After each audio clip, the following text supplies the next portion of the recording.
خانہ کعبہ کی تعمیر کس نے کی تھی؟ حضرت آدم علیہ السلام جب جنت سے زمین پر تشریف لائے تو بارگاہ الہی میں عرض کیا، خدایا میں یہاں پر نہ تو ملائکہ کو دیکھتا ہوں اور نہ ہی یہاں پر کوئی عبادت گاہ دیکھتا ہوں، جیسا کہ آسمان پر بیت المعمور دیکھتا تھا جس کے ارد گرد طواف کیا جاتا تھا۔ اللہ تعالیٰ نے فرمایا، اے آدم تم زمین پر کعبہ کی تعمیر کرو اور اس کی طرف رخ کر کے نماز ادا کیا کرو اور اسی کا طواف بھی کیا کرنا۔ کعبے کی تعمیر میں تمہاری رہبری حضرت جبرائیل علیہ السلام کریں گے۔ حضرت جبرائیل علیہ السلام حضرت آدم علیہ السلام کے پاس آئے اور ان کو اس جگہ پر لے گئے جہاں پر اللہ تعالیٰ نے کعبہ بنانے کا حکم دیا تھا۔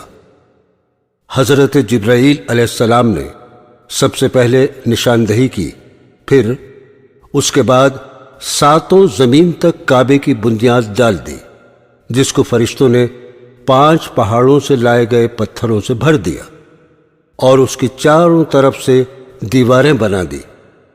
بعض روایات میں آیا ہے کہ حضرت جبرائیل علیہ السلام آسمان سے بیت المعمور اٹھا کر لائے اور اس 4 دیواری کے بیچ میں لا کر رکھ دیا، جس کی طرف رخ کر کے حضرت آدم علیہ السلام نماز ادا کرتے رہے اور اس کا طواف بھی کرتے تھے۔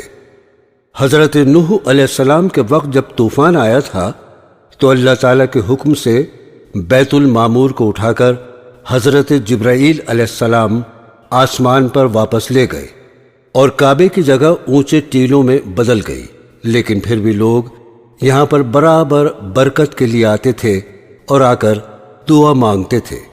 حضرت ابراہیم علیہ السلام کے زمانے تک کعبہ اسی حال میں رہا، لیکن جب حضرت اسماعیل علیہ السلام اور حضرت ہاجرہ علیہ السلام آ کر اس میدان میں ٹھہرے اور ان کی وجہ سے کچھ آبادی ہو گئی، اور حضرت ہاجرہ علیہ السلام کے انتقال کے بعد حضرت ابراہیم علیہ السلام کو اللہ تعالیٰ کا حکم ہوا، آپ اسماعیل کو ساتھ لے کر یہاں پر کعبہ بنائیں۔ اس کی نشاندہی اس طرح کرائی گئی۔ اللہ تعالیٰ نے فرمایا، میں ایک بادل کا ٹکڑا بھیج رہا ہوں، اس کے سائے کو دیکھ کر ایک خاکہ بناؤ اور اس کی حد بندی کر دو۔ حضرت ابراہیم علیہ السلام نے حضرت اسماعیل علیہ السلام کی مدد سے زمین کھودی تو بنیاد حضرت آدم علیہ السلام نمودار ہوئی، اور پھر اسی مقام پر حضرت ابراہیم علیہ السلام نے خانہ کعبہ کی تعمیر شروع کر دی، اور جب خانہ کعبہ کی دیواریں حضرت ابراہیم علیہ السلام کے سر کے برابر اونچی بن گئیں اور انہیں اب اس سے اونچی دیوار بنانا مشکل ہو گیا، تب اس وقت حضرت ابراہیم علیہ السلام کے ایک معجزے کا نزول ہوا، جو کہ ایک پتھر کی شکل میں تھا، جس کو مقام ابراہیم کہا جاتا ہے۔ یہ ایک مقدس پتھر ہے جو کہ خانہ کعبہ سے چند فاصلے پر رکھا ہے۔ یہ وہ پتھر ہے کہ جب حضرت ابراہیم علیہ السلام خانہ کعبہ کی تعمیر فرما رہے تھے اور اس کی دیواریں ان کے سر سے اونچی ہو گئی تھیں، تب انہوں نے اس پتھر پر کھڑے ہو کر خانہ کعبہ کی تعمیر شروع کر دی۔ اس پتھر کی خاص بات یہ تھی کہ یہ خود بخود ہوا میں اوپر اٹھ جاتا تھا، اور حضرت ابراہیم علیہ السلام بڑے آرام سے کعبے کی تعمیر فرما رہے تھے، اور یہ پتھر موم کی طرح ملائم تھا۔ اس پتھر پر حضرت ابراہیم علیہ السلام کے پیروں کے نشان بن گئے تھے۔ آپ کے مقدس قدموں کے نشان سے اس پتھر میں 4 چاند لگ گئے کہ اللہ تبارک و تعالیٰ نے قرآن کریم کی سورہ آل عمران کی آیت نمبر 96 اور 97 میں فرمایا ہے کہ خانہ کعبہ میں اللہ کی بہت سی نشانیاں ہیں، یعنی کہ خانہ کعبہ میں خدا کی بہت سی روشن اور کھلی ہوئی نشانیوں میں سے ایک بڑی نشانی مقام ابراہیم ہے۔ اور دوسری جگہ اللہ تبارک و تعالیٰ سورہ بقرہ میں فرماتا ہے، اس پتھر کی عظمت کا اعلان کرتے ہوئے ابراہیم کے کھڑے ہونے کی جگہ کو نماز کا مقام بناؤ۔ 4000 برس طویل عرصے سے اس بابرکت پتھر پر حضرت ابراہیم علیہ السلام کے مبارک قدموں کے نشان موجود ہیں، جو بلا شبہ حضرت ابراہیم علیہ السلام کا ایک بہت بڑا معجزہ ہے۔ یقیناً یہ پتھر اللہ تعالیٰ کی کھلی ہوئی نشانیوں میں سے ایک بہت بڑی نشانی ہے۔ پہلے خانہ کعبہ کے 2 دروازے تھے، ایک دروازہ اندر جانے کے لیے تھا تو دوسرا دروازہ لوگوں کے باہر نکلنے کے لیے تھا۔ خانہ کعبہ حضرت ابراہیم علیہ السلام نے 5 پہاڑوں سے لائے گئے پتھروں سے حضرت اسماعیل علیہ السلام کی مدد سے تیار کیا تھا۔ حضرت جبرائیل علیہ السلام کوہ لبنان، کوہ ہرا، کوہ قبیس، کوہ صفا اور کوہ مروہ سے پتھر لاتے تھے، اور یہ دونوں خانہ کعبہ کی عمارت تیار کرتے تھے۔ جب عمارت پوری طرح سے تیار ہو گئی تو ایک دن حضرت جبرائیل علیہ السلام نے حضرت ابراہیم علیہ السلام سے آ کر فرمایا، اے ابراہیم، اللہ تعالیٰ نے تم کو سلام کہا ہے اور فرمایا ہے کہ تم نے بڑی محنت سے یہ گھر بنایا ہے، اور فرمایا، اے ابراہیم، تم لوگوں کو دعوت دو خانہ کعبہ آنے کی اور بلند آواز میں پکارو، میں تمہاری آواز لوگوں تک پہنچا دوں گا۔ حضرت ابراہیم علیہ السلام نے ایک اونچی پہاڑی پر چڑھ کر بلند آواز میں کہا کہ اے لوگو، تم پر اللہ تعالیٰ نے حج فرض کیا ہے، اس لیے تم کو خانہ کعبہ آنا ضروری ہے۔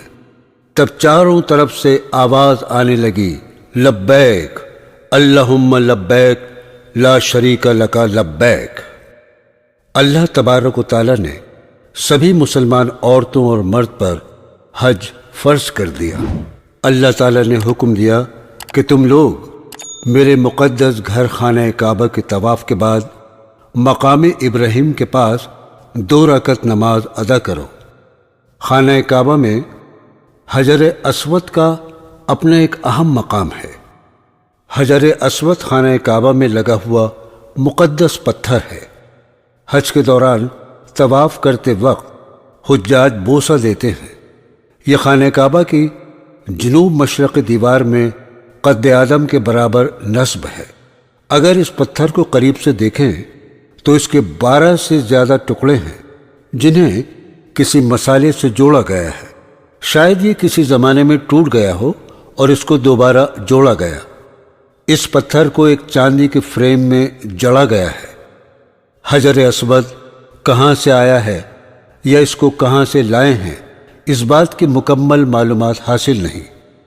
ابن عباس رضی اللہ تعالیٰ عنہ کی ایک روایت کے مطابق آقا حضور صلی اللہ تعالیٰ علیہ وسلم نے فرمایا کہ حجر اسود جنت سے لایا گیا ہے، تو خانہ کعبہ کی تعمیر اول کے وقت سے یہ حجر اسود اس میں موجود تھا۔ 606 عیسوی میں جب سیلاب آیا تھا، اس وقت کعبے کی عمارت کو نقصان پہنچا تھا اور قریش قبیلے نے اس کی دوبارہ تعمیر کی۔ جب دیوار قد آدم تک پہنچ گئی تب حجر اسود رکھنے کا مسئلہ درپیش آیا تو قبائل میں جھگڑا ہوا۔ ہر قبیلے کی خواہش تھی کہ یہ سعادت اسے ہی نصیب ہو۔ نبی کریم حضرت محمد صلی اللہ تعالیٰ علیہ وسلم نے اس قصے کو طے کرنے کے لیے یہ طریقہ اختیار کیا کہ حجر اسود کو ایک چادر میں رکھا اور تمام سرداران قبائل سے کہا کہ وہ چادر کے کونے کو پکڑ کر اٹھائیں۔ چنانچہ سب نے مل کر چادر کو اٹھایا، اور جب چادر اس مقام پر پہنچی جہاں حجر اسود کو رکھا جانا تھا تو آپ صلی اللہ تعالیٰ علیہ وسلم نے اپنے مبارک ہاتھوں سے اسے دیوار کعبہ میں نصب کر دیا۔ حضرت عبداللہ بن زبیر کے دور میں کعبہ میں آگ لگ گئی تھی، جس سے حجر اسود کے 3 بڑے ٹکڑے اور کچھ چھوٹے چھوٹے ٹکڑے ہو گئے تھے، جنہیں عبداللہ بن زبیر نے چاندی میں منڈوا دیا تھا۔ رکن یمانی اور حجر اسود کے درمیان کی دعا: اے اللہ، میں آپ سے معافی اور دنیا و آخرت کا سوال کرتا ہوں۔ اے رب ہمیں دنیا اور آخرت کی خوبی عطا فرما اور عذاب دوزخ سے بچا۔ رکن یمانی کے بارے میں ارشاد فرمایا گیا ہے کہ 70 فرشتے مقرر ہوتے ہیں۔ جو شخص یہ دعا مانگتا ہے تو فرشتے آمین کہتے ہیں۔ اللہ تبارک و تعالی ہم سب کو حج کی توفیق عطا فرمائے اور ہم سب کو اللہ کے گھر خانہ کعبہ کا دیدار نصیب فرمائے۔ آمین ثم آمین۔